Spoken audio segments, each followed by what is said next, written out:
No risk, no reward. You gotta take risk. Let's talk about it.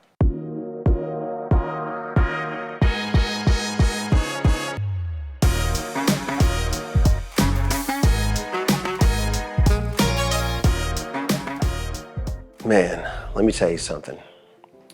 Quick story about risk for me. I'm the owner of Kent Creek Dental. I've been in business for 10 years, but oh my goodness, I almost had a grand opening and a grand closing. This is how it went. When I bought the practice, I bought it from a dentist who had passed, and this dentist had subleased it from another dentist. All right. Well, apparently in business, when you buy a business, you also have to buy the lease. Well, his lease was like the ugliest lease that I've ever seen. It was like, you owe me your firstborn as soon as they're born, and all types of just bad things in this lease that were not really good for the tenant. But I was like, this was my first business that I ever bought. So, I mean, risk number one, right? Buy a business, risk number one. I bought it, woohoo! Well, I think the landlord even said, buy it or not. I think they said something like that because I know that I had with my lawyers say, hey, can we change this? Can we change that? Can we change some things? Because this is not pretty. They said, take it or leave it. All right, risk number one. I took it. All right. So then what happens? I think when I bought the business, the lease had maybe 3 years on it, and I had to pay out the 3 years. Well, I was looking to expand and grow and do some things, add some services to my repertoire, and I needed a little bit more room. So I asked the landlord if they could give me what's called tenant improvements, which is a tenant allowance, which basically gives you some money to help you build more. Well, I don't know how I was doing the negotiation myself. I think I got a lease negotiator, and the lease negotiator was like, run. I think he said that, run. These guys are tough. And the lease negotiator was out. So now I'm negotiating the new lease with them. No, they were not budging on anything. The rent went from $4,000 a month to $11,000 a month. It was not good at all. It was the most rent that I ever paid at the time. And I was really besides myself, but I couldn't move. The lease had run out, and now I'm looking for places that I could put myself. At the time, around 2012, I didn't even have any money to buy anything. I couldn't buy anything, so this is in 2012, this is around 2015 actually.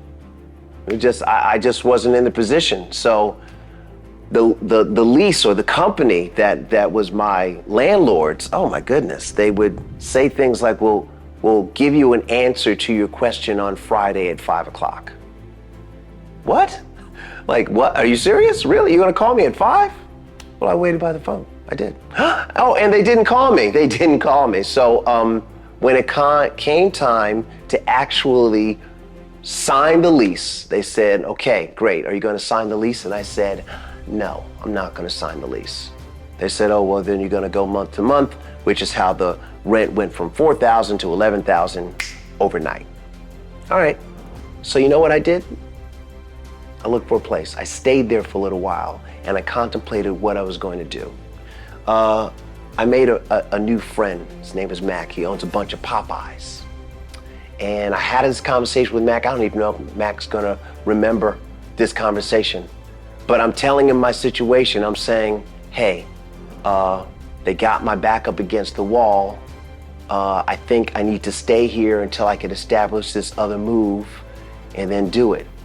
And the only thing that Mac said was, it looks like that's your only move. Oh, okay, Mac. Okay, Mac, with the multiple locations and pictures with the president and Michael Jordan. Yes, I will do what you say. I will do the only move that I've got. Yes, Mac. And I did it. I risked it. I risked paying actually an extra, because I stayed there for months afterwards, 6 months. And if you did the math, yeah, that's $66,000 I stayed to pay rent in 6 months. It was ridiculous. But I ended up in the location that we are in right now. and I built it exactly the way that I wanted it.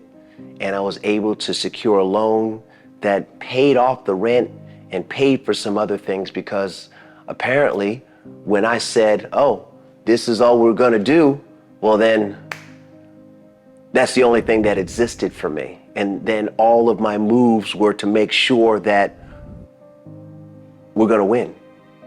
There was some warrior that arrived on the shores of his enemy territory.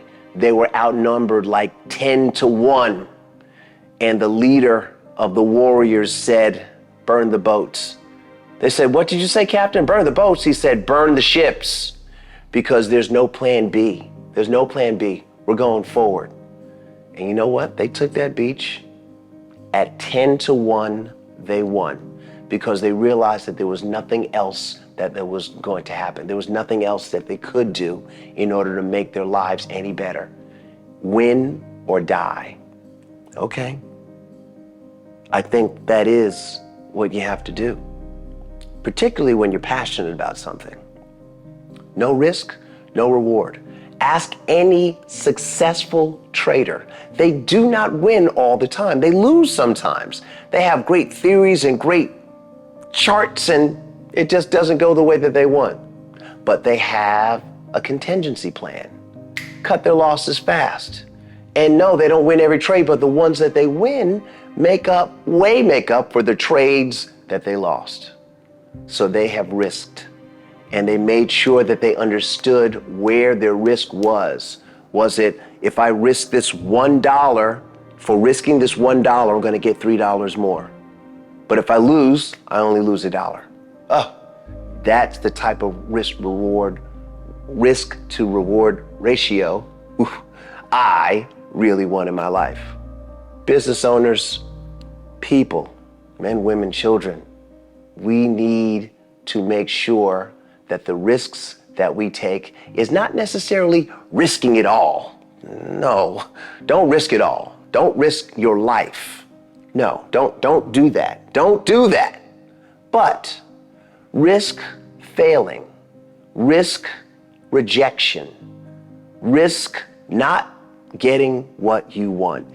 Definitely risk that, because what will happen with that result is now it just becomes data for you to say, oh, okay, well, that didn't work. Thomas Edison made the light bulb 10,000 times. It failed. It didn't work. And they're like, man, so you made the light bulb, man, but you failed so many times. Is that success to you? He goes, yes. I know 9,999 ways how not to make a light bulb. And I found out a couple other things along the way that I have in patents right now. Learn how to make explosions and bombs and all types of stuff. Thomas Edison was a smart guy, but he risked it for the betterment of mankind. Take risks, and your risks will more than likely take you to where you want to go. If they don't worry about it. Get up, wipe yourself off, and risk again. I highly recommend it. That's all I wanted to say about that. Please like and subscribe, and let's talk about some other things later.